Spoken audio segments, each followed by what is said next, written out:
शिवजी की सवारी खर्चनो विवाद सभा में गाज्यो।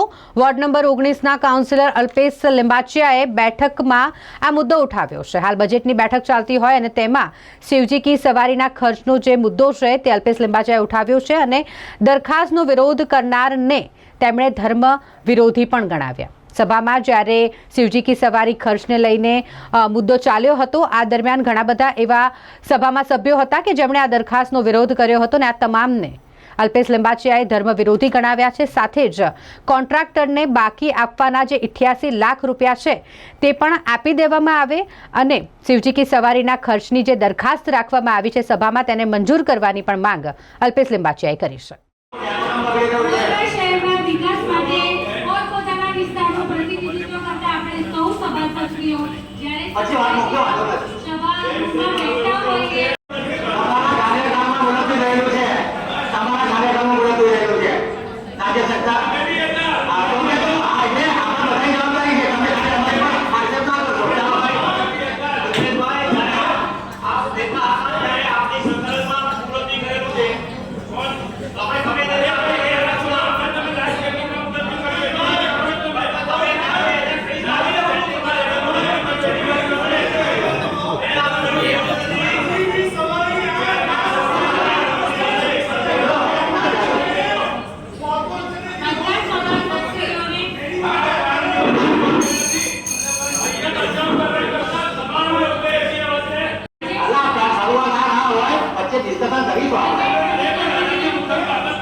गम्યું ना गम्યું एमनो विषय हशे, पण मैं मारा अंतरात्मानो अवाज रजू कर्यो छे।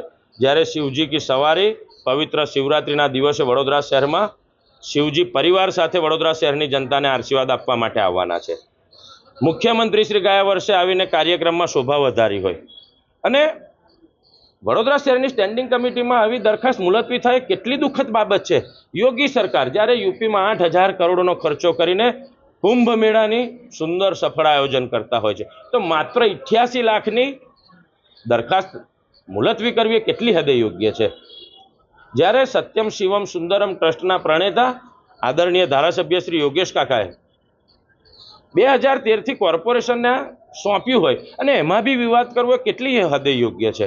અને આ તો પાપના ભાગીદાર હું નથી બનવા માંગતો એટલી એકે અવાજે મેં કીધું છે કે ભલે સ્ટેન્ડિંગ કમિટીએ મુલતવી કર્યું હોય પણ વડોદરા શહેરના તમામ સભાસદો એકી અવાજે આ કામ મંજૂર કરવું જોઈએ। અમારો અવાજ દબાવવાનો પ્રયાસ છે એ કોઈ પણ અવાજ હું દબાવવા એવો છું નહીં।